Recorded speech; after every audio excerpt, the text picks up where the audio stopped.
Hello YouTube, this is Christian coming to you with another review. This time on the table it's a Maxpedition Entity 23 backpack. This is a fairly new purchase for me. I've had it in use for a number of weeks now, and it is one of Maxpedition's more civil looking backpacks.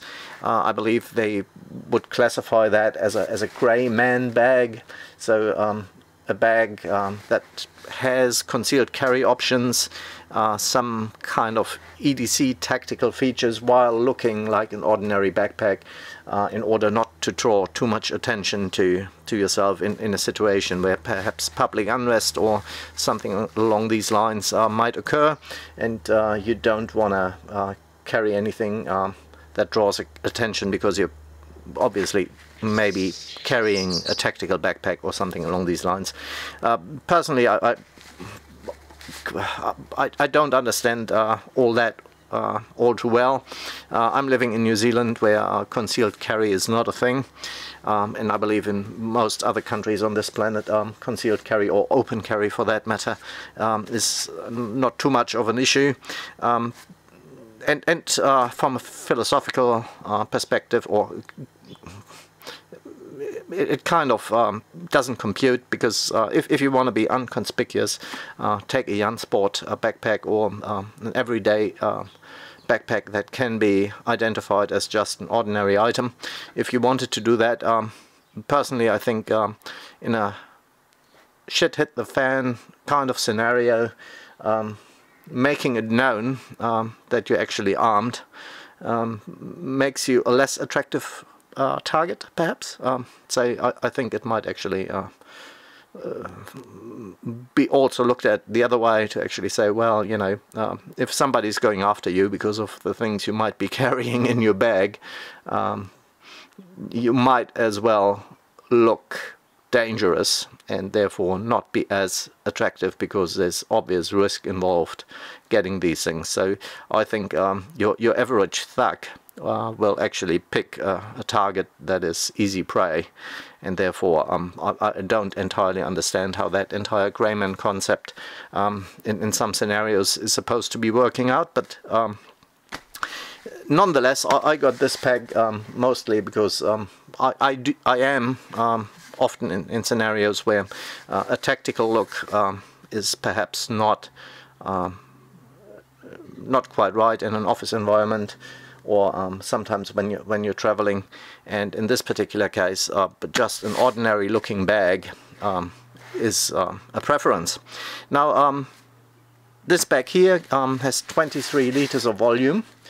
It has two outside carry options for water bottles and hydration, and it comes in a 500D nylon material, and from what I can tell, I've got another peg with exactly the same material that is actually quite abrasive resistant, so it fared fairly well. And as opposed to just a plain black bag, this is a little bit less prone to collect dust, because it's a bit of a smoother surface than your fluffed up nylon, like you would see in most tactical bags these days, and especially the black ones. They're horrendous for collecting white dust and white specks, and this actually works quite well and is relatively smooth in surface. There's also a certain amount of weather resistance to this pack, so it's not waterproof, but it is water repellent, so that's a positive feature, and I can attest to that. I had it out on a number of occasions where we had rain, and the contents stayed dry, so that worked well. And also they have the zippers put in reversed, so that gives a rather nice and tidy look on the entire zipper line of the bag. So you can see I have two bottles in here. One is a 600 milliliter clean canteen, and that is a Takeya in 1 liter or 32 ounces, and those both fit. That's absolutely fine. Then as we look at the outside of the bag, you can see they come with Maxpedition signature kind of zippers and zipper pull. It's YKK zippers, so that's all good quality. You have nicely stitched and rather well structured handles on it. There's one on top here, and they put one on each side of this bag. Why that is, I don't know. I mean, I don't mind that it's there. It's a nice feature, and maybe if you have it in the back of the car and you have it standing upright, you can grab onto the side of it and pull it out. So it's on either side of the bag, so that's a nice feature. I wouldn't want to carry the bag like that because it's just shaking around the contents inside that are otherwise nicely organized, but they're there for whatever that's worth. Then on top, what we have here is 2 magnetic latches. I don't use them all that much, to be honest with you. They're there to restrict your zipper travel if you just want to partly open the top pouch to access one of the compartments. But if you don't use them, what is relatively nicely done is they go into those tuck away pouches in here and stow away and become rather invisible if you don't need them, if you don't want to use them. So make of that what you will. I don't mind the feature, I don't use it as much, and yeah, perhaps for some people that's useful. Then if we flip it around, we have generously padded shoulder straps. That's really nicely done, and they're reinforced with a seat belt kind of webbing, which is really stitched nicely, and that sits really well. So I like the kind of look it produces, and it's rather smooth, and these are working extremely well. Just tightening your straps, the smoothness of that seatbelt material really helps to tighten down your bag because it's so smooth and it runs so smoothly. You also have that adjustable sternum strap here. Adjustability is a fair bit, so you can adjust it to your individual body build, and you've got 2 more loops in your shoulder strap. You can get accessories from Maxpedition for that, like a cell phone holder or something along these lines. Personally, I don't use them in this particular case, and if I did, it is a spacing that would also work with Pel's webbing, so I would just put off my one of my Molly accessory pouches on there if I wanted to, but so far I didn't have to. In addition to that, you also have that hip belt that I don't have on at the moment, but there's a hip belt pass-through. So personally, I don't think you would need that. It's an everyday carry bag, so you're not going to take that for a 6-hour hike or something along these lines where you would need to put some of the weight onto your hips. So it's nice that it's there, it's an option.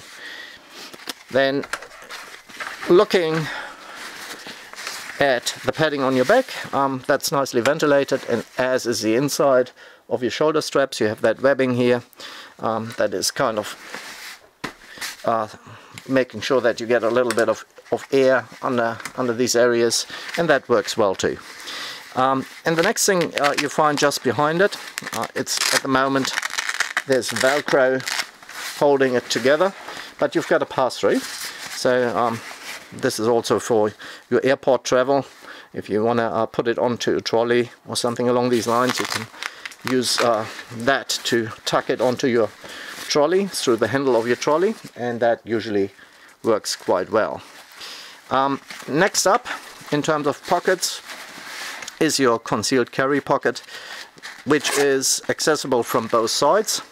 So on either side of that pocket you do have your loop section, and in the middle there it comes with a divider. So it's pretty much just a Velcro strip that enables you to compartmentalize this compartment. You can pull that apart and take that divider out completely, and you are left with one big pocket for whatever. I mean, it's not strictly concealed carry, that is what it is intended for, but you know, entirely up to you. If you're not living in the United States, you can put some hook and loop accessories on that, as long as they're not too bulky, because that would just not work too well in relation to your back. So you would have a couple of high spots here which would make it uncomfortable to carry. So you want to keep it fairly flat, but the option is there. You've got a pass-through on the side. Actually, on both sides of the pack they integrated a pass-through for either your headphones, if you're still going wired with those, and I suppose you could also have a small hydration pack inside and just come out here and loop it through those loops on your straps. So that would work. Now the interesting bit on this pack is really when you open it up and you pull it open. So at the moment that's just my standard items in there, my EDC pouch, cables, first aid, and because it's getting cold I've got a jersey in here. So just to give you an idea what the internals look like. Up here on the top you can see you have a small zipper pouch which is semi-see-through, so that is quite handy for your smaller items to have it up there, so you can access these items by not completely opening the bag. And they have that little, I think they call it a drawbridge system, that is holding back your front latch, if you like, or the front part of your backpack, so that it doesn't open completely if you just want to access some of these smaller pockets in here. This pocket here is also rather spacious. It extends beyond the visible section here, and also has a little keeper strap in there for your smaller accessories. What they do next is they put in another loop section, and I just have one of their accessory pouches sitting in there for flashlights or smaller, maybe a Leatherman or things like that. But you can see that extends a fair bit further down into the pack, so you can put a fair bit of hook and loop attachments onto the side of the pack there. That drawbridge system there is opened by compressing these little hooks, and then they snap open and you can just slide them out. This comes in handy if perhaps you're on an airport terminal or somewhere at a bus station where you don't want to reveal all the contents of your bag and you want to prevent it from going open all the way. Once you have those opened up, you can get full access to the bag. I personally like that. I like to see what's in the bag, and I like to be able to have full access to my bag and be able to open it up completely, like almost a clamshell design. That's a positive feature. I like that a lot. And you can see they put additional compartments in here as well, so that can serve as a document pouch if you like, which is rather spacious. And then you have another zippered pouch here, which is once again see-through, so you can organize your things if you have the need to put something in there. On the sides, these are full-size bottle pouches as well, but you really have to make a choice here whether you want to put your bottles on the inside or on the outside. Personally, I like to have my bottles on the outside, but you do have that option, or you can use them for other things. But it is an either-or situation, so it's either bottle inside or bottle outside, mostly because these pouches don't have their own volume, and stuffing two next to each other just won't work. You don't have enough space there. So that is that, but in some scenarios I can see that you perhaps want your bottles on the inside, so having that option once again is a nice little feature. That's it as far as the inside of the bag is concerned, and then we can close that up again. The zippers, they run alright. I'm hoping to see that they break in a little bit and get a little bit smoother. Getting around these corners here, there's a little bit more resistance than I actually like, but that might help. And I also still have to remove those Maxpedition hooks. I mentioned in an earlier video that these don't help because they're putting a sideways load onto your runners. If you just go straight through with a piece of paracord and you have even pull on those, they usually run a lot better. It's something that I do on all my packs if they come with these molded loops.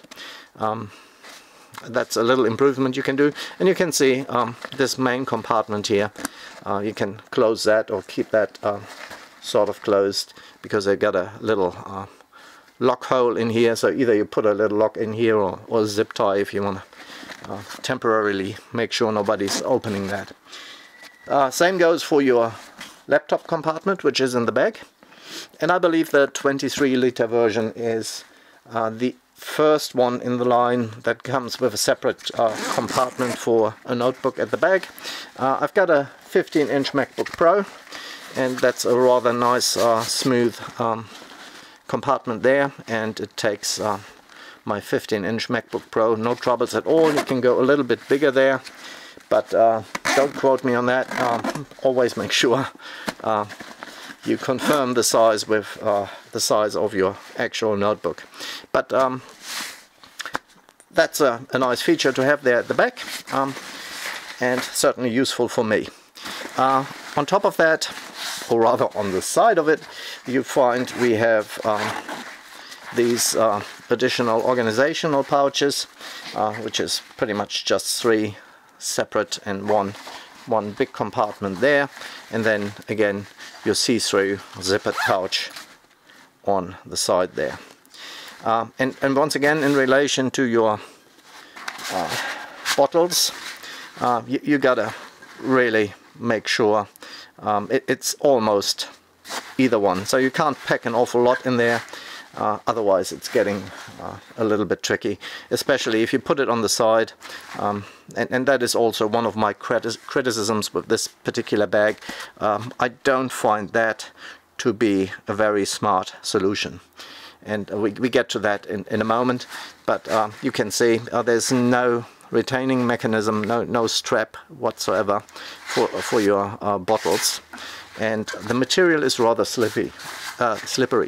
So what you end up finding is that a little bit of compression here at the bottom, and you can see that slips out real easily, and it's even more pronounced with a bigger bottle. So it just slides out too easily. You would need some kind of bottle retaining mechanism if you wanted to make sure your bottle doesn't slip out. If there's a bottle inside of that and you had it on the side, then if that was a full bottle, it would already want to slip out of here. So that's not quite ideal. And I also question the way they arranged the layout for these zippers here, because I understand the logic behind it. You put the backpack on the side, and this becomes the pocket you access, but then you have that here sitting vertically, and really that would mean you really want to open it like that. So you want to put it on its bottom to access these pouches, but then everything else you store in these pouches can just slide out of it. So that's not ideal unless you just open it halfway. But that's a little bit hit and miss, and I don't think that's very clever. So I always end up putting it on the side to access this pocket, which works for me. But also that is not something that I want to be doing all the time. So normally I would expect that backpack, it has a flat back. That's where you would put it naturally on the table, also to access the main compartment. So really where you would have wanted these zippers to run is on this side, so you can fold them up like that. And that would have made a lot more sense from where I'm standing. And that is maybe a design choice that I would question. I would really say, yeah. I would want it to open up a little bit further up here, and maybe not quite as much down here at the bottom. That is just not up to standard, really, in this particular case. Another issue I have with this particular bag is it's not standing up on its own. And for me, that is an important issue. This is kind of a bag that I take to work. And at work, if I want to access my stuff, I usually have it sitting next to me on the floor, and I want it to stand up. I want to be able to open that top compartment, reach in and get my stuff without holding on to it. And that would have been, you know, with some reinforcement at the bottom here, that would have been great, you know, especially since they spent so much thought about, you know, half opening the bag and accessing its contents, right? That once you have it loaded, it will just, you know, tumble over. And yeah, but it's a great feature, but it requires a bag that stands on its own. And so yeah, a little bit more reinforcement at the bottom there, please, and then this becomes an awesome feature. At the moment it's kind of semi-awesome, it's half awesome, because I really, every time I open that bag I would want to put it on its back, and then I get onto it like that, but then I can't really see what's underneath that latch, so I have to open it up all the way. And then, yeah, okay, that works, but that feature there, opening it halfway, that always kind of makes sense in an upright position. So Maxpedition, if you're listening, unlikely as it might be, that thing needs to stand. That would be awesome. Okay, so these are just my few cents on that one. Other than that, I'm quite happy with it. I mean, you know, we get picky about perfection and what we expect from these items, be it knives, be it packs, or watches, or pens, or whatsoever. We're looking at these details, and unfortunately, sometimes you got to make a comment and point things out that are not quite as good. And well, here's an opportunity to perhaps improve the product. And I think it can be improved in a number of areas. For one, providing a little bit more volume with these pouches would help, so that the bottles don't slip out so easily, especially when you're loading the pack. Another thing that I would like to see is really have a retaining strap for your bottles. That would be great. The functionality of these pockets is not all that great. I think the zipper would need to be reversed, would need to sit on the top side here, and the bag needs to stand. Other than that, it's quite good. I like it, and I'm still using it, so it's not going on the sale pile. It is a rather comfortable bag to wear as well, and it has a nice big compartment which suits my carry style. So it is a recommendation, albeit there's a couple of niggles, and if you're watching this, you know, you can perhaps make out what's important to you and decide whether this pack is right for you. For me, it's despite its little shortcomings, it's a good bag, and to be honest with you, in terms of pricing, it's not unattractive. I mean, if you wait, Maxpedition, they quite frequently have a BOGO sale, or a really highly reduced sale on some of these items. That's the time to buy these, and if they are reduced, it's really hard to find bags with a similar level of functionality and quality that actually match that kind of price range, and for that I really have to say, well, they're doing a great product for the price. could be a greater product if they fix these little issues. Alright, that's me on the Maxpedition Entity 23 liter backpack. Alright, enjoy the rest of your day. Have a good one. Bye.